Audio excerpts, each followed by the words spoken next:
ನಿಮ್ಮ ಕಣ್ಣಿಗೆ ಯಾವುದೇ ರೀತಿಯ ಸಮಸ್ಯೆಗಳು ಕಾಣಲಿಲ್ಲ? ನೀವು ವಿಸಿಟ್ ಮಾಡುವಂಥ ಟೈಮಲ್ಲಿ ಯಾವ ಸಮಸ್ಯೆಗಳು ಕಾಣಲಿಲ್ಲ? ಜನ ಏನು ಸಮಸ್ಯೆಗಳು ಹೇಳಲಿಲ್ಲ. ಎಲ್ಲ ಪೇಷಂಟ್ಗಳಿಗೆಲ್ಲ ಮಾತಾಡಿಸ್ತೇನೆ ನಾನು.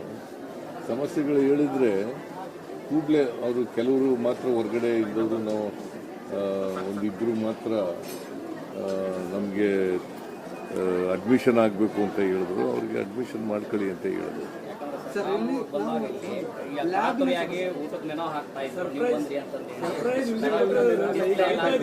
ಇದು ಸರ್ಪ್ರೈಸ್ ಇದು ಯಾರಿಗೂ ಗೊತ್ತಿಲ್ಲ, ಬಂದಿರೋದು ಯಾರಿಗೂ ಗೊತ್ತಿಲ್ಲ. ನಾನು ಇನ್ಫ್ಯಾಕ್ಟ್ ಇವತ್ತು ಇದಕ್ಕೋಬೇಕಾಗಿತ್ತು, ಕೊಪ್ಪಳಕ್ಕೆ, ಹಟ್ಟಿಗೆ, ರಾಯಚೂರಿಗೆ ಹಟ್ಟಿ ಇದಕ್ಕೋಬೇಕಾಗಿತ್ತು. ಮಳೆ ಇದ್ದದ್ರಿಂದ ಅಲ್ಲಿಗೆ ಹೋಗ್ಲಿಲ್ಲ. ನಾನು ಶರಣ್ ಪ್ರಕಾಶ್ ಇಲ್ಲೇ ಬೆಂಗಳೂರಿನಲ್ಲಿ ಇದ್ದದ್ರಿಂದ ನೋಡೋಣಪ್ಪ ಇಲ್ಲಿ ವಿಕ್ಟೋರಿಯಾ ಹಾಸ್ಪಿಟಲ್ಗೆ ವಿಸಿಟ್ ಮಾಡೋಣ, ಒಂದು ಸರ್ಪ್ರೈಸ್ ವಿಸಿಟ್ ಮಾಡೋಣ ಅಂತೇಳಿ ಬಂದಿದ್ದೀವಿ. ವೈದ್ಯರಿಗೆ ಸಹಾನುಭೂತಿಯಿಂದ ನೋಡ್ಕೋಬೇಕು. ಇದು ಕಾಸು ಫ್ರೀಯಾಗಿ ಮಾಡ್ತಾ ಇರೋದ್ರಿಂದ ಒತ್ತಡ ಜಾಸ್ತಿ ಇರ್ತದೆ. ನೀವು ಸಹನೆಯಿಂದ ಇರಬೇಕು ಅಂತ ಹೇಳಿದ್ದೀನಿ. ಜೊತೆಗೆ ಫ್ರೀ ಮಾಡುವಾಗ ಯಾವುದೇ ಕಾರಣಕ್ಕೆ ಅವ್ರ ಹತ್ರ ₹1 ಕೂಡ ತಗೊಳ್ಬಾರ್ದು ಅಂತ ಹೇಳಿದ್ದೀನಿ. ಹೊರಗಡೆ ಪಾರ್ಕಿಂಗ್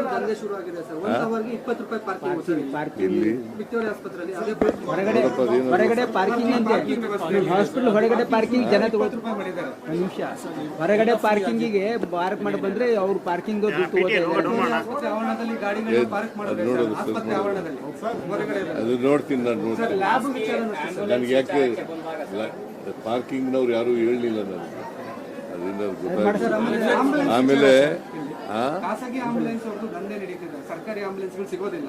ಅವ್ರು ಹೇಳಿದಷ್ಟು ಸರ್ಕಾರಿ ಆಂಬುಲೆನ್ಸ್ ಸರ್ಕಾರಿ ಆಂಬುಲೆನ್ಸ್ಗಳಿದ್ದಾವೆ.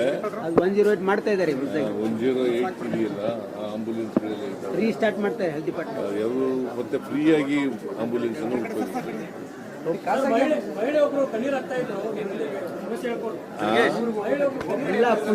ವಾಣಿ ವಿಲಾಸ ಹಾಸ್ಪಿಟಲ್ಗೂ ಕೂಡ ಹೋಗಿದ್ದೆ, ಟ್ರಾಮಾ ಸೆಂಟರ್ಗೂ ಕೂಡ ಹೋಗಿದ್ದೆ. ಇಲ್ಲಿ ಒಂದು ದಿನಕ್ಕೆ 40ಕ್ಕೂ ಹೆಚ್ಚು ಡೆಲಿವರಿಗಳು ಆಗ್ತವೆ.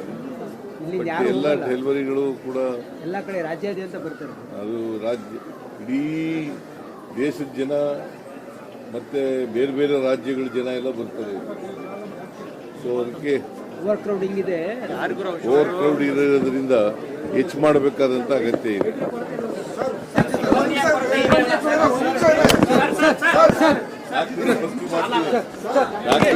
ವಾಣಿ ವಿಲಾಸ ಇದರಲ್ಲಿ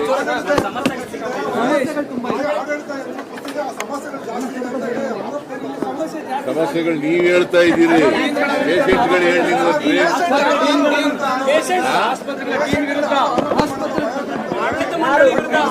ಕೇಳೋಣ, ಆಸ್ಪತ್ರೆ ಕೇಳ್ತೀನಿ ಬರ್ರಿ.